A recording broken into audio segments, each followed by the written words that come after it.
How's 6,000? How's that for a bearish call on the markets? We are at 12,876 right now. That is what Harry Dent, author of The Great Crash Ahead, is predicting by 2015. He says it's not the fiscal cliff, but another issue that will trigger the next financial meltdown. But CNBC contributor Ron Insana is an optimist at heart, it says here. And he disagrees with Harry's prediction. Both join us now to make their case. How are you, Ron? Hey, I'm fine. Why are you laughing, Bill? It's not the Ron Insana I know, but at least you're bullish in this particular case here. Harry, is this a technical retest of the March of '09 lows that you're calling for, or is something fundamentally going to happen that's going to send us back down there again?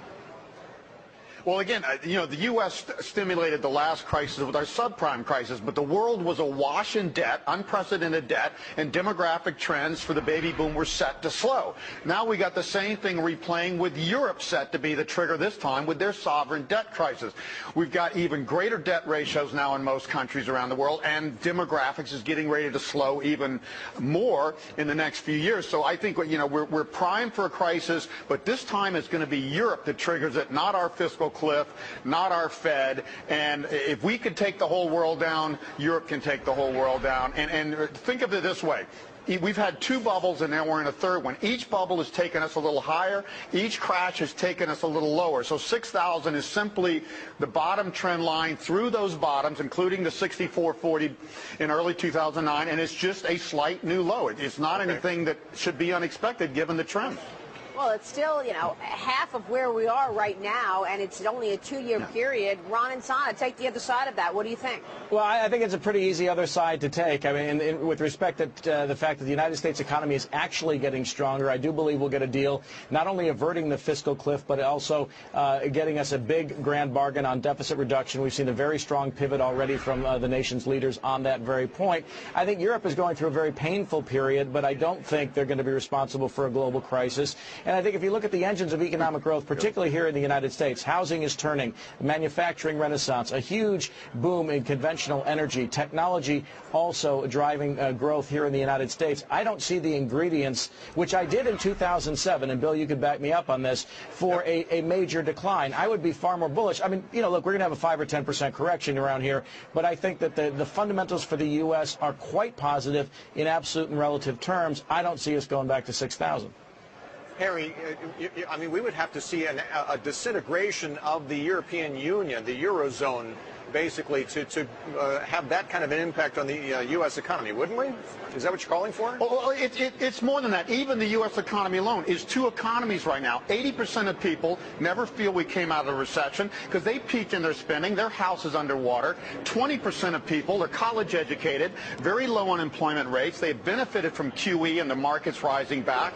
They peak later. They peak in their early 50s instead of their mid-40s.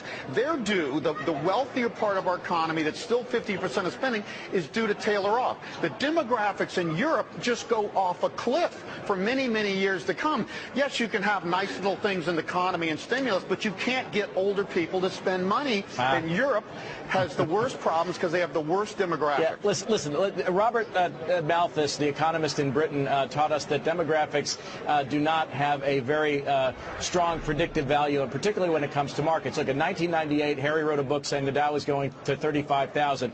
In 2009, he wrote about the Great Depression that was ahead, and the S&P's gone up 110% off the lows, and the economy's gone to new highs in GDP, retail sales, and car sales have rebounded rather nicely. I running for office?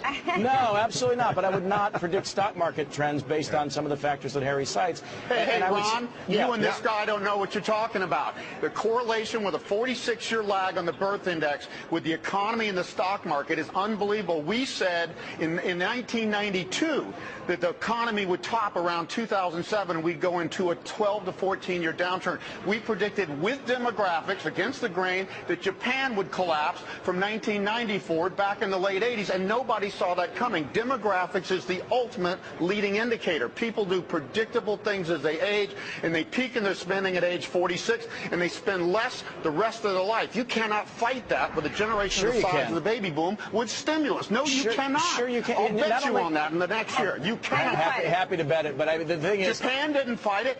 Ron, how did Japan's market do? Their baby boom peaked in the early to mid-90s, and they've been down and lower lows in their stock market for years and years.